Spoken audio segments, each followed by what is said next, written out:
So, hello, good evening. I think we will start. Thank you so much for being here. Yes, today or now we will have this beautiful conversation around the topic musician in exile, different perspectives. Artists are among refugee movements around the world. They flee war, violence, political persecution, often because they can no longer practice their art in their home countries. Artists are actually the first ones to be persecuted in their countries.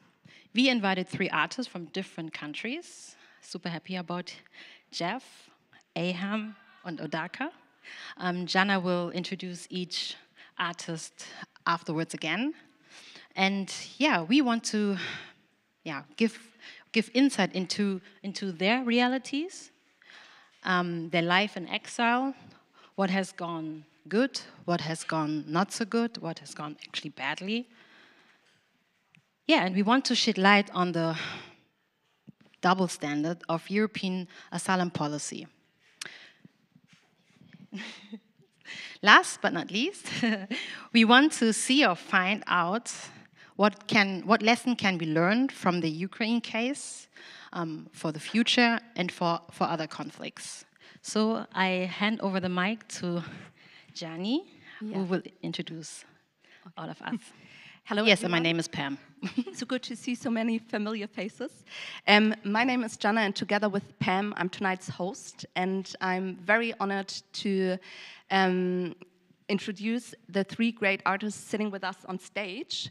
They all make very different kind of music. They all come from very different parts of the world. They are all living in Germany right now in exile, and they're all with us, as you can see, tonight. And with us is Odarka, an electronic musician and singer from Ukraine. Next to me is sitting Aeham, a pianist from Syria. And then to the other side of me is sitting Jeff, an Afropop DJ from Nigeria. And besides the love for music, they actually all share the fact that they had to leave their mother countries or the countries they used to live in last due to war. And they are all living in German exile right now. Aeham has been here for a couple of years. Odarka and Jeff just recently arrived. But before we want to talk about how you guys are actually doing as artists here in exile, we want to hear more about your musical background and how you actually came to music. And I want to start with you, Aeham. So you were born and raised in Damascus, Syria. To be precise, you're from Yarmouk, and I know you want to correct me now again. Please say it. Okay. The Palestinian neighborhood in Damascus. And you started, with your musical career at a very young age. And in your autobiography, which is called When the Birds Sing. Again. What? Again. Again, okay. Sorry, that's important. But right now I actually wanted to recommend to all of you his autobiography. It's a really great book, and you should all read it. And I have to look at my paper because I just wanted to read out loud one statement that you've written down in your autobiography. And you said, I am a pianist. I have never waved flags. My revolution is the music. Can you tell us a little bit about how you actually came to playing piano, how you actually became a successful pianist, and also can you say a bit about the statement I just read out loud, about your musical revolution, I would call it. Thank you so much for the introducing. I'm very sorry she asked me first. I don't know why I should answer. I will answer. Because you sit in the middle, Oh, thank you. This is why we thought about I will sit there. My name is Aeham Ahmad. I have in my plastic Ausweis until now I came from XXX. This is mean I am stateless until now. I born stateless in Syria, as Palestinian refugee, and now I am stateless again in Germany after 7 years living in Germany. This is mean when we don't have the war in Syria, my Großvater, my Vater, and me, and my Kinder, we will be stateless. This is so fantastic to be German or the African, or the Syrian, or the Afghana. Aber refugee, it's exist looks like that, such a things. This is my father. I would like to play football. Musician, pianist, practicing every day, Czerny and Mozart and Tchaikovsky. In refugee camp looks like Yarmouk camp where we don't get piano tuner because the piano it was not available to bring it. It was extremely big money for my father. Maybe he should work 3-4 years for that. But he decided my son should be pianist. And this was a horrible decision, for me at least. Because I should to practice for 5 hours, and I should to follow all that, what Elka, she say, my teacher, and all that. I don't like really the music. I was really fighting against my father until 16.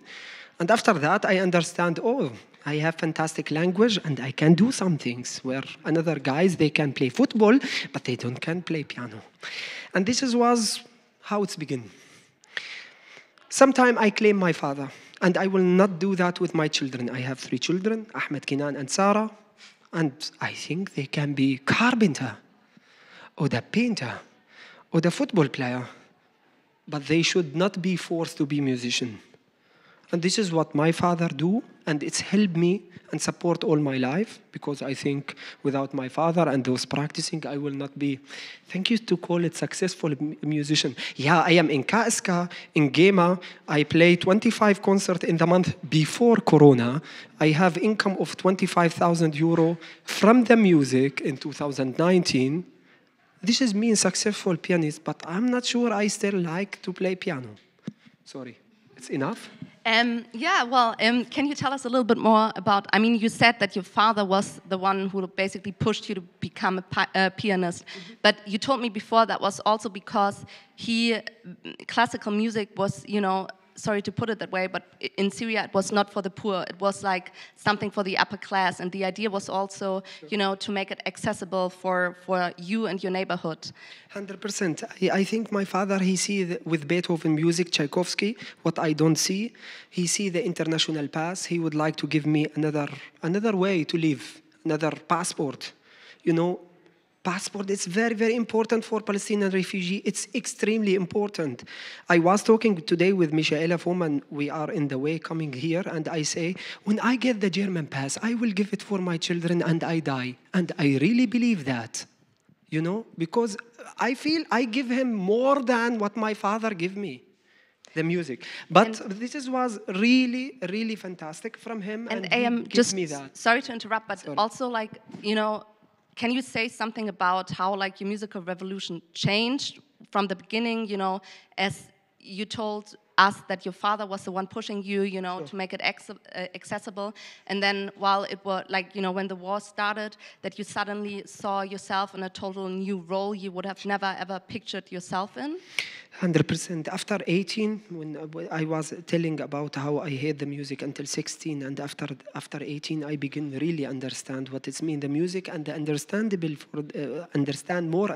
for the music came in the war, where I understand I have fantastic tools where I can make physiotherapy and mind therapy for the children, and I done that in the street with a lot of group of young people, of children, and this was so fantastic, and this was my own revolution really, where I decide to take the piano and make this with group of people, and this is to make the situation more livable for the people around. And I still believe I will not be with the flag of Palestine or the flag of Syria or the flag of Germany. I will never raise a flag, because this is my identity. For me, it's more than flag. It's people, community, and language. Thank you. Odarka, you also have been making music since you were a little girl, and you were originally born in Belarus, but you lived almost all your life in Ukraine. And you told Pam and I that even though it was difficult for you to establish yourself as an artist in Kiev, even without like an Ukrainian passport. Can you like also tell us a little bit more about your musical upcoming and also about your time as an artist in Kiev? Yeah, I will try to structure my thoughts. Yeah, I've been born in Belarus, in Minsk, but I moved with my parents to Ukraine when I was 4 years old. So basically, I lived like all my conscious life in Ukraine.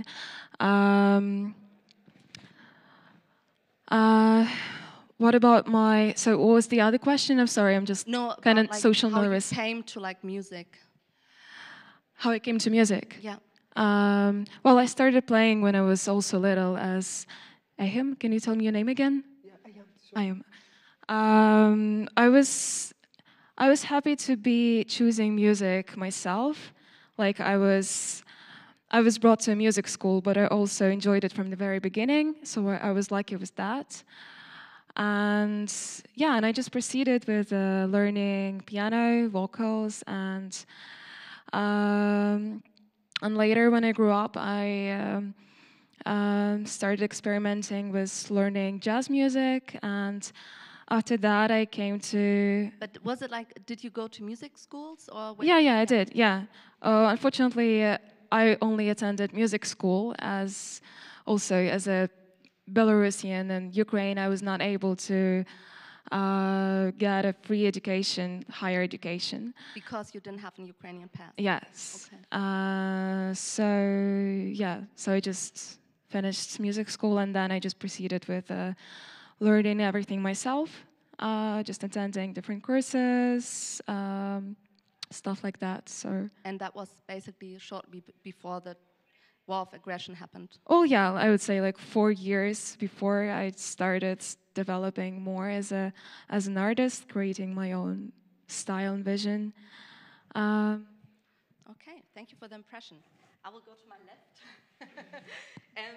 Jeff, you told me and Pam that you left Nigeria, the country you were originally from, for the first time 2019 when you went abroad to the Ukraine to start your studies. And by then you were already a pretty successful Afropop DJ in your home country. And we were wondering why, like, first of all, how did you become like a successful Afropop DJ? And secondly, why nonetheless did you decide on like, you know, leaving your country, going abroad and starting to study? Okay. You know, in my country, Nigeria, for you to actually break into the industry, you must go through the radio station. So when I was 19, 18, I got an opportunity to work with a famous radio station, like, let's say, like 20 kilometers from my house. This was how it started. First month, second month, I started getting gigs, big gigs. Did you just go there and knock on the door and you're like, hello, I'm Jeff, I want to, you know, play music, or how did it work? Every night when I was young, I always watched Jazzy Jeff scratching, you know, making music. I always say one day I will meet Jazzy Jeff because I always watch him play music. Okay, while I was in secondary school, I got this title of making like social gathering whereby everybody gather in one room and try to showcase their talent. That's when the music started, like, oh, Jeff, play music with your phone. And I was like, oh, if I could actually play music with my phone, I could actually make it more professional in a small scale, you know. I started using laptop, and music has always been my way out. Whenever I'm angry, I'll just put on music, and I was like, okay, if I could actually listen to people, why can't I make something good so people can actually listen to me too? So it started. Small scale to an extent. I just got a call. Oh, Jeff, there's this radio station in your area, and they're looking for a DJ. I think you should apply. Oh, a small boy. I don't even know what to do because I know they. And then in the end, you had like your own radio show. Yeah, I got one of the biggest radio show in East, the whole East. Because it was like, oh, this is a very big radio station, and whoever tuned into this radio station knows that this is one of the biggest. I just got the opportunity to make it in music career. Like, I made music as a career for myself, and everything was so good. But okay, so you say you made music for yourself, and was that the reason why you decided, okay, it's not like the focus of your life to do music for others, and you prefer to, like, you know, go to university? Like, I was wondering why, like, you actually decided to, like, you know, put the focus on studying and not like mainly focusing on your music career, and then also why you decided for going to Ukraine. The truth was, like, it got to an extent I was close to being promoted. But because I don't have a higher school certificate, they were like, we can't pay you like a graduate. Because I was supposed to be promoted as a very big, like, okay, I'll just say. So you needed like a certificate for like getting the full payment? Yeah, for the actual promotion I was trying to get, I need a high school certificate, like a graduate certificate stating that, oh, he passed through university, and I didn't have that because it got to a point I had to drop school. And why Ukraine then? One day I Googled up Ukraine, like cheap universities to go to in Europe, and Ukraine popped up. Out of all the universities I checked, Ukraine was the cheapest among all. Okay. Yeah. I just saw myself in Ukraine. I thought Ukraine would be a very big opportunity for me to work and do other stuff, you know, as a country in Europe, you know. Story changed. Okay. Over to you. Yeah, thank you for the insights. Now we had a little introduction into your personal and musical life. Maybe let's start to the next question. I would love to start with you. All right. You told us when we met last time that you fled Ukraine and first went to France. I think you went with your friend. She had relatives at the Côte d'Azur, and you could stay there for free. Yeah, exactly. After, I think, a month, you decided to actually leave France and go to Germany. What changed your decision? Why did you leave France and went to Germany? Can you maybe elaborate that a little Yeah, bit? well, actually, when I left Ukraine with my friends on, I think it was third week of war, of full-scale war, and we firstly went to France simply because actually we had a friend there who his parents lived in Nice. It was a pretty fancy place, but we went there just to rest and gather our thoughts and just think what to do next. So we spent there like a few weeks or so, even less. And Odarka, I think you have to hold like the micro. oh, okay, all right, Like in between. sure. Yeah, and we decided to go to Berlin as my partner found some job opportunities, and we decided just that to try it. You told us last time also that you had health issues. Yeah, well, I first I arrived to France, and possibly from all the stress I've been through, my skin got like horrible rash, and in that time, France didn't have like the scheme working for Ukrainians to help them, so I couldn't receive any help from France's hospitals. So I found out that Germany actually already has something going and that I can receive free treatment there.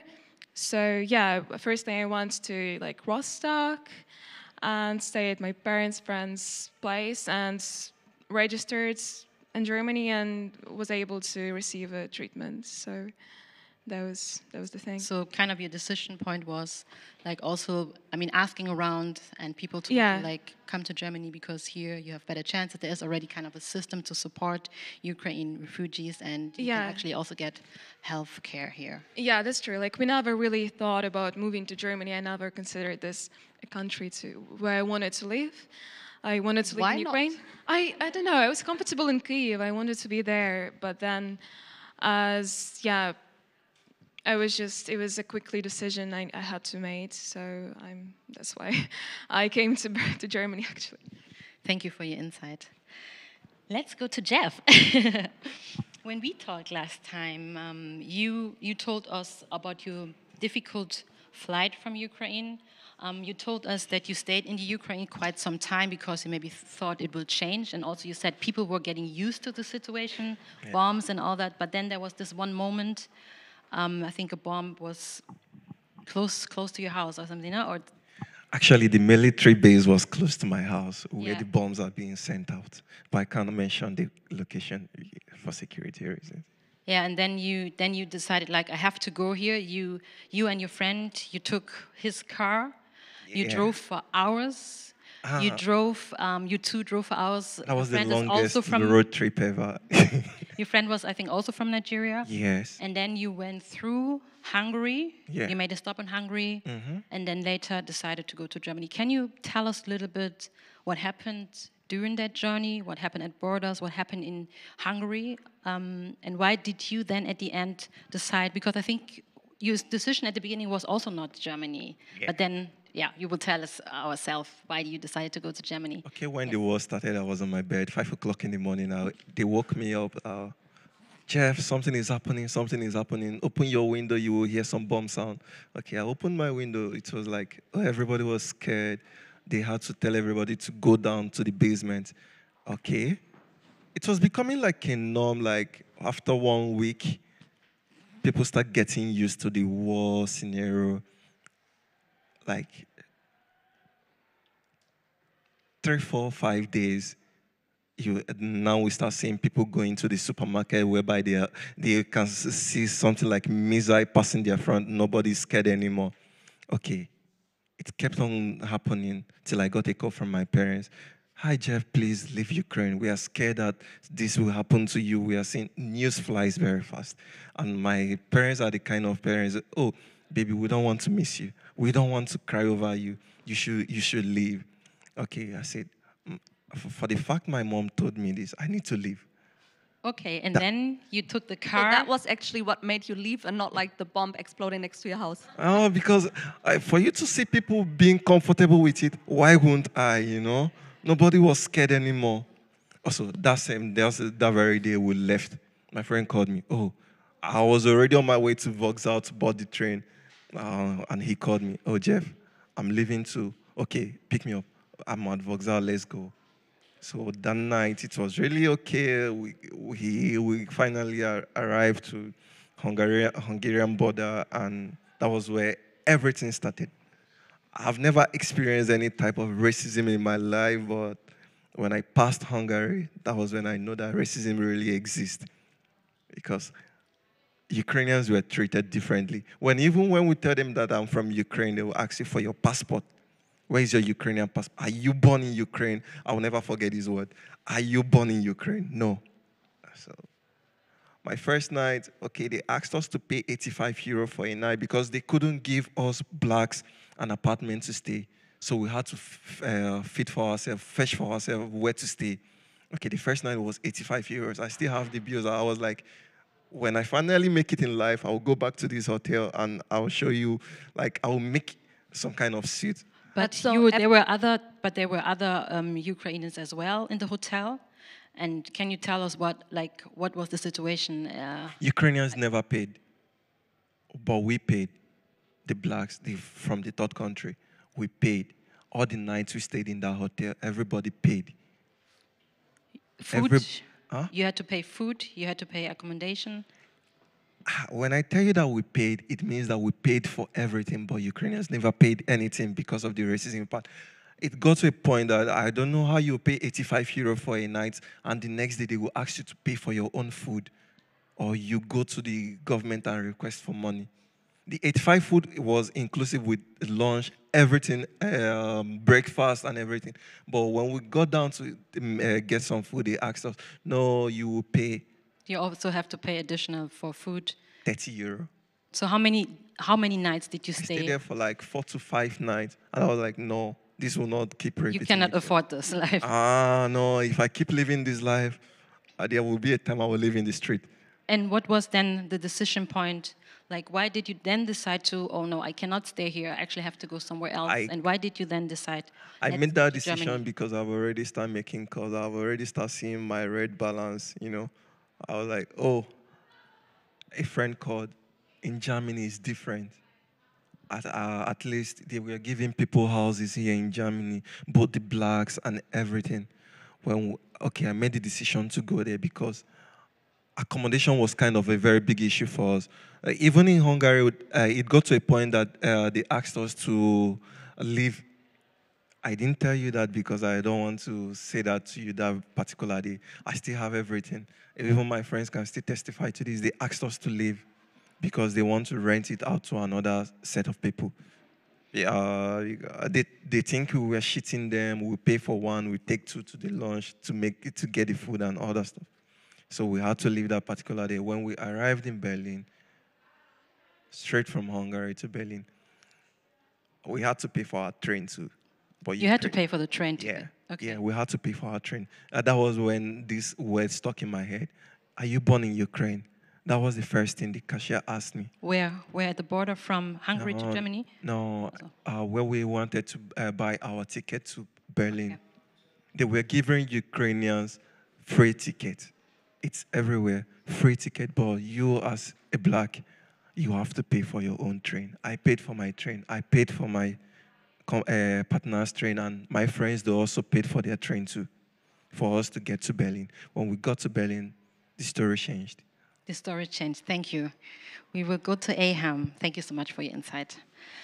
Aeham, yes, you fled Syria and you took like the very, very long and hard Balkan route to Germany. Can we first start with the question, why did you decide Germany? Why did you decide to go to Germany? Because Germany was so far away from Syria. It was no decision. Back to the story of passport. I don't have passport. This means I can go legally to Turkey. I am not allowed to go to Lebanon legally. I am not allowed to go even to Palestine, where Palestine exists in Ramallah, because I don't have passport. They don't let me. Jordan don't let me. Iraq don't let me. We stuck there in Yarmouk camp, and we thought about we should to die there. The best things, because no way. And it was fantastic day where Monica Fabricius from Hamburg, she phoned me in WhatsApp. She was not so clear. I have very bad internet. Maybe to just add something, because I think the people don't know that you actually were pretty famous as a pianist in Syria. That you and your friends went, you already told us that you used your music to make the situation more bearable for children. But you also, you and your friends, you wrote like political text, you filmed it, you showed like the world through your words, and like also with the videos you filmed what is actually happening in Syria. And international media was following you, from like BBC to like New York Times, Süddeutsche Zeitung. They all wrote about you. And this is actually also how the IS, found out about you, and they threatened you directly and destroyed your piano. And that was basically, because I think it's pretty interesting. I mean, Odarka and Jeff, they also left because of war. You stayed for like a pretty long time, and for 5 years. And then you left because you were like personally threatened by the IS, and that was the point where you said, "Okay, I'm gonna leave."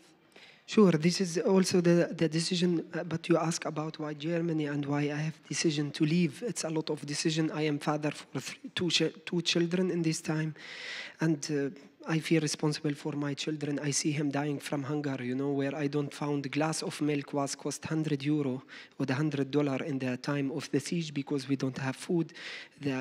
We have a blockade more than 300 days. We don't have food and water. And this was really hard. And in 2015, I get this message from Monica Fabricius, and she say, all Europa speak about you. And I say, but I'm very sorry, but you are from where? And she say, I am from Hamburg. And I was so bad with her. And I say, Hamburg, did you produce hamburger? I am really hungry. Really, I was extremely hungry. I dream of this lady with the hamburger, because she say Hamburg. I don't know where this Hamburg, easy. I was born in Hamburg. Sorry. And Monica Fabricius, she said, for me, I need to help you. And I say, how you can help me? I don't have a passport to get. Maybe you go to you are living in Germany, ask the German Chancellor or the In Germany, maybe you can get Ausweis, some things looks like that, or the visa to I travel. I'm not allowed to get out from the country because I have this a travel document for Palestinian refugee. Even the visa, they can put visa in this because it's travel document. It's only tell your name and you're born. And its sound looks like passport, but it's a travel document. After that, it's opened my mind about I can make another life outside from Yarmouk, and I don't need to be dying there because I was preparing really the life. We was, not I, we was more than 80,000 people in the siege. And I was one of them, and my family was one of a lot of family. I thought it's the good time in 2015. Monica Fabrizio, she can make anything. She work with Marcos Lanz. She tell her friend and looks like that. She say, we can support you with some money. And I say, but the money, what will make for me? And that it was extremely hard to get this money because I was inside the siege. My tante, she make it. And in the end, the money was 2,000 euro, what only I need to pay for the soldier to he make looks like that, and we flee. And really, we pay $2,500 to cross 800 meters. It was from the siege to Damascus. And the money, it was finished. I should to go to the army. I am already late from the army 5 years. I have 2 children and my wife. How I can do it? And I really searched, and my mom, she helped me. She have some money in the bank. My uncle, cousin, I think more than 16 people helped me to I make it. And in the end, I walked 5,000 kilometers to arrive to Germany. It was no decision, guys, and also we should to pay for everything, but this was 8,000 euro. It's really a lot of money, and I know a lot of African people, they come from Nigeria in the sea, and they should to pay 15,000 euro to arrive to Germany, and the whole family need to suffer to one person, he arrived to Europe. And now, after 7 years, I send every month to those people help me to I come here. Every month I should to send 700 to 800 euro for those people back money what they help me, and I found this is extremely fair because without this money I will not be here. To be famous, it's not mean to be flying with the airplane and come to here to Germany. You should too. Can you tell us a little bit, because you mentioned that why so many Syrian people actually went to Germany? You said something about there was this Mama Merkel. Can you explain this a little bit to the audience? What is meant by Mama Merkel? Yeah, 2015 we was really stuck. I stuck in Turkey, and I hear this news where we have Elan, this small boy, he died in the beach. And it's really touched Frau Merkel, and it's touched a lot of politicians, and she say, wir schaffen das. Wir schaffen das, this is mean everything was open. This is mean you can go to Griechenland, to Mytilene with the boat, cost 1,200 euro, 70 people in the boat. The boat sink first time, second time we make it. We lose 30 people dying in the sea when we come back. We cross again with the boat, we arrive to Mytilene. From Mytilene, they take us with the boat, you pay 60 euro and you go to Athena. Wow. Fantastic. Now the people stuck in Mytilene for 3 years or 4 years in the Lesbos camp and. And from Athena, you begin to say, yeah, you can walk. This is mean they will not kill you. The soldier in Hungary, they was killing the people with beating and shooting. And in this time, they say, go to Merkel. So they opened borders, kind of closed them. This is what, like, you can all go to Merkel, don't stay here. Through. And I explain it really nicely and badly in the book. And in the end, looks like sheeps. You know, when you have sheep, one sheep, he go there and all the sheep, follow him. Looks like that. 10,000 people, I follow. My uncle, he was with me. Germany, we go how the people go, because, you know, even when the people go there and you begin to think about, no, this is way, it will be different to Netherlands or looks like this, but you don't feel safe. Yeah. You should to go with the sheep. And then you arrived in Germany in 2015, and this was basically like the year where the German society felt like separated in those, you know, who claimed all refugees are welcome and those who basically propagated no refugees are welcome, and you came in this year, and I was wondering, like, how was it, like, how was your arrival, and also how was it, you know, coming to Germany as an artist? Did you have the feeling you could, like, pursue your artistic goals and your, like, dreams that you had as a musician? Wow, this is a great question to answer. In 2015, when I came, I see fantastic solidarity, and I still see it until now for all those helpers. Michelle Foman, it's one of them. She helped me, she helped her, she helped a lot of people. It's really fantastic. Without that, we will not successful against the German bureaucracy. It's catastrophe. You know, and when you get a paper from the Finanzamt or from before from Ausländerbehörde, and you need to read that. Even I show it to Andreas, he can understand it. He's German, you know. So you had like people who helped you with like all the bureaucracy. And I was the famous guy where I have 15 people, but my uncle Jalal, he don't found nobody, and he's still stuck in the refugee camp until 6 years now, and he don't found a place to live, and looks like that because he can speak English. Even he don't spricht nicht so gut Deutsch, und das ist Katastrophe. And how was like the situation? For me, it's everything nice and but lovely. But also like with, you know, you as a musician coming to Germany, because I remember that you told us that, you know, played big concerts in the beginning, but then on the other hand, you weren't able to like, you know, earn money, and your family, you know, back in Damascus needed financial support because all the money they had, they gave you to, you know, finance your flight. And how was that situation? Like, how did you, you know, handle it? I played with the Grönemeyer in 2015 in the big stage with Herbert Grönemeyer. With Herbert Grönemeyer in München. This was my first concert. And after that, I go to Bonn. Somebody give me Beethoven Prize with Martha Argerich, you know. His name, Thorsten Schreiber. Aber Beethoven Prize cost 10,000 euro, not only the Stein. I get the Stein, and I don't get the money. And I ask, why? I need money to send it. It's cost me 8,000 euro to come here. Give me the price, what I get. Full price, Stein and money. You know, and they say, you don't have Aufenthaltstitel, you can get the money. But can you tell us why? Because when you arrived here, you had a refugee status. Sure. So the difference is a little bit, when you arrived here, you couldn't choose. You automatically got refugee status, and with that status, you were not allowed to work. And to leave the premises where you live. To say it clearly, we don't get directly refugee status. We should wait 1 year for this status. It's not easy, and with this 1 year, you have no paper, and you are not allowed to work. Suddenly, when you got the Aufenthaltstitel, refugee status for 3 years or for 1 year, you are allowed to work. You can earn, looks like German person or the European person. It's no problem, and you pay taxes for all your money. But before that, it's 1 year, and people from Africa wait in the refugee camp 4 years, and they have deported, they send him back. The Iraqi, the Afghani, they wait 5 years. We are the lucky one, the Syrian one. First refugee class, we call it, you know, and we get that directly. I get it. I was extremely lucky. 8 months, I get it. But in this 8 months, Thorsten Schreiber, he juiced me.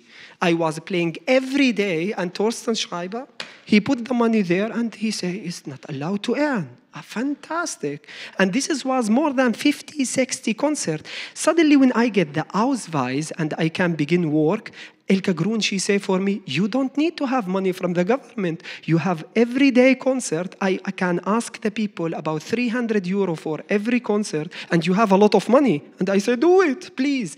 Elke Grun, it's my big angel. I write about her. Without her, I will not successful to bring my family.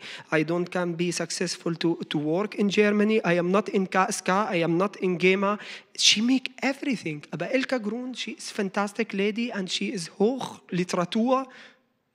She is extremely angel. But I think it's so interesting, because a lot of you say that you actually were so dependent on the help from like the civic society, because without that you would have been lost, especially like, I mean, all we Germans are basically lost in the German bureaucracy. And if you're not, you know, been born and raised here and grew up with that, it's even like 10 times or 1,000,000 times as hard.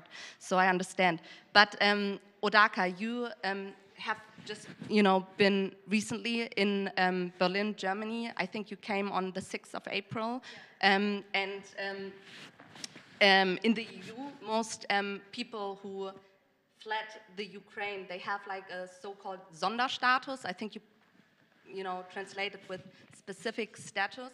And can you tell us a little bit what that means in your case and how, you know, your daily life here as an artist in Berlin looks like? Yeah, I did. I was very, and a lot of Ukrainians were very, sorry, I forgot the word. We were granted with a special refugee status. It's not actually a refugee status, more as a 2-year residency in Germany, this is definitely a huge privilege, and that was not easy to get it, but I am definitely very happy that it was so easy for us in a way. So your question was how I got it, and no, my question was more like, so how does your daily, you know, routine as an artist looks here? Can you like, you know, kind of proceed as an artist here and pursue your goals in an artistic way here in Berlin? Yeah, so sorry, I'm a bit socially anxious. That's fine. Take your time.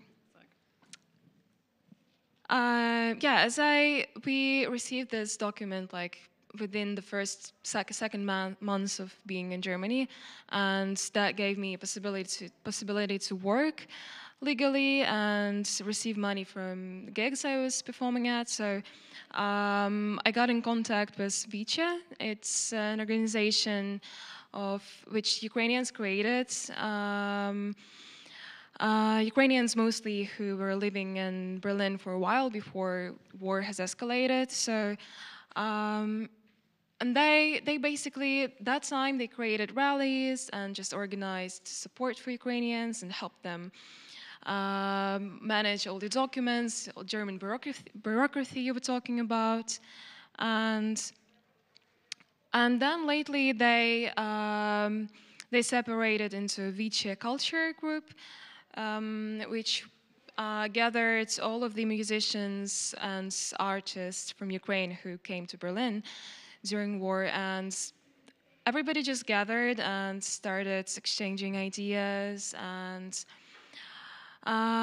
so you basically got like both like the political support, but also like the support from the community, because you were happy to meet like a lot of like artists from Ukraine who support each other. Yeah, indeed. Like, I think Vice has played a huge role in mine and possibly lots of Ukrainians' lives in Berlin and experiences, because they've helped us both with the practical things and for me with musical things.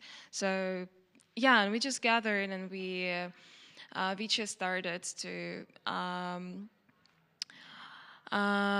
find places for us to play at, to gather money, support Ukraine with this money. So yeah, so I was lucky to have a few places to play at, to spread the word about Ukraine through my music, through words, through money. This is so great, and a fact, the Pop-Kultur Festival is actually collecting donations for Vice at the guest list. So if you guys have some money left, go and spend it and donate it to Vice. Yeah, that's a nice thing. Yeah. Do that. Okay, so Jeff, let's also hear a little bit about you. You also fled from the Ukraine. I think you came on March 10th. So you March 15th. Okay, sorry. March 15th. But March 5th, that was when I left Ukraine. That was when I got stamped out. So when I came to Berlin, it was around 5 days. So like plus, the 10th, yeah. as I said. Yeah, I can't. As you're originally from Nigeria, you're not like subject to the so-called special status. You're like, instead you're like a subject to the so-called Drittstaatenregelung. I don't know how you like translate it. I think third country regulation. But to simplify it, what that means, it's basically whoever arrives from a safe like third country does not need protection, as it says in the German law, by the German government, because he, she, or they could have found protection in the country of origin. In your case, that's Nigeria. Can you explain us a little bit, which it means in your cause and whether, you are still able to like proceed your musical career here in Germany, or if you're basically damned to do nothing? For 5 months now, I've been in Berlin. I didn't get the privilege Odarka got. She got hers in 2 months, but mine is under review. So just 2 days or 3 days ago that we got in news that we could get this fiction stuff. And within this period of time, I couldn't get a job because they were asking for the work permit, which Odarka got already when she came here. 2 months. If I'm not wrong, you got it 2 months when you arrived. But we have been here for like 5-6 months. 5-6 months now, I've not gotten any kind of permit to allow me to work. Actually, I got an offer from a very big company. But when they heard I don't have the work permit, they had to withdraw the offer. This offer could have changed my life here, but... And like the last time, because I think we met like 2 weeks ago, and you told us that you don't even know how long you can stay in Germany, because back then it still was, up in the open if people from so-called Drittstaaten, can stay longer than August in Germany. And now they just changed it, and you can stay. Yeah, we were given to August 31st. On 16th, we got in news that it has been extended with extra 6 months if we can be able to prove that we are students from Ukraine. Okay, and you can prove it, but does it change anything with your working permit, or? Actually, it will change a lot of things for me if I got that, because now I could be able to take the offer I got, and my career as a DJ will continue, because it seems like I'm working illegally because nobody accepts the paragraph 24. They said third country should be nobody accepts it. I've applied to so many companies, so many jobs. They said, no, we don't recognize it. But when Ukrainians go to the same place with it, they say, come, we take it. Do you understand what's happening here? Yeah, I think we all understand what's happening. Yeah. Okay. Berlin gave me like a reason to stay, because when I arrived Berlin, I started getting invitations to play in some kind of big parties. But I can't actually make this kind of legal for me if I don't have that work permit. Because it involves receiving money from this party. Because if I don't have this work permit and I'm receiving money from this party, it means I'm doing it illegally. Yeah. And can you tell us a little bit about the actors who kind of support you, who helps you? Where do you get jobs from? Like, what kind of like community kind of helped you here in Berlin too? Okay, I would actually say it's the black community. I don't know if it's okay to mention the name, but it will subject them to making that illegal transactions. Okay, then no. Yeah. So, okay. No, but you also told us that when you arrived in Berlin at the main station, that it was also like the Tubman network that helped you to like find an apartment, and I will actually give a thumbs up to Tubman network, because they were the only organization who were able to provide us with support. They were the ones like, oh, this is my color, I need to help them. Since these people are not helping them, Tubman helped us a lot. Tubman helped me to meet a lady. She's 56. Now I see her as my mother, because she took us in, and through my life, all my life here in Berlin, she has been like a supportive mother to me. If not for Tubman, I don't know, I would be another place. So, thank you so much. I appreciate it. Yes, the protection of culture and cultural identity, as well as the promotion and support for artists, should be a task of the society, of all of us. We all know that it is common practice to erase people's culture and art and identity as a form of war. We are coming to an end. We are already over, but we would still love to know, what are your wishes and demands for civil society, but actually rather, or particularly, especially from politicians and politics for the future, for your life here in Germany? We need the political support. I'm not talking for myself again. I'm talking in general for all the blacks from all the third country people from Ukraine. We need the political support, whether artist or not artist. We need the political support. We need every support we can even get from the community. Support us, help us, so that everybody should be in the same, everything should be balanced. It's not like they are doing this for these people and they are not doing this for these people. We have the same right to have what they have because we are all humans. Thank you, Jeff. Aeham? I wish to stay and live in peace here, not to have another war, community war. I see it. Don't worry. I think here in Berlin it's fantastic, but when we speak about another country, in Kassel, everybody living outside from everybody, the Turkish there, the Syrian there, the German there, the Polish there, the Ukrainian there, nobody speak with nobody, fantastic. And don't worry, politician, it's every time they will make what it will support him. Themselves. Yeah. Themselves. They will not support nobody. But at least to start with the Ukraine and to stand with the Ukrainian people, was great support. And was time where Merkel, she really opened her heart and put her mind out. And she makes Wir schaffen das in 2015. And was fantastic. Also, this is politician. But I think it's the political chaos what we have in Europe. It will end in catastrophic situation. I'm very sorry to say that. Let's see what we can buy with our euros and dollar here. Maybe it will cost this bottle of water soon 20 euro. Let's see. I wish peace. I wish we can still drink and eat and feed our family and feed our children. And I wish the climate change in Bissen, and we have in Bissen more water in the Rhine. I think this is the best. Okay, thank you. Odarka, what are your wishes?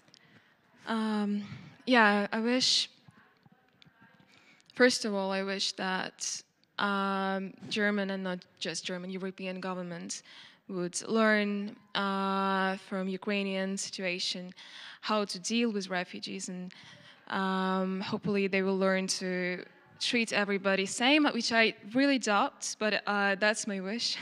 I don't know. We'll be fighting for this, right? Like we'll be fighting for equality, because this is definitely not the way for it to be. This is very painful to be sitting with all these people having very similar experiences and not receiving the same help from society. So I think this is my main wish for now. I mean, the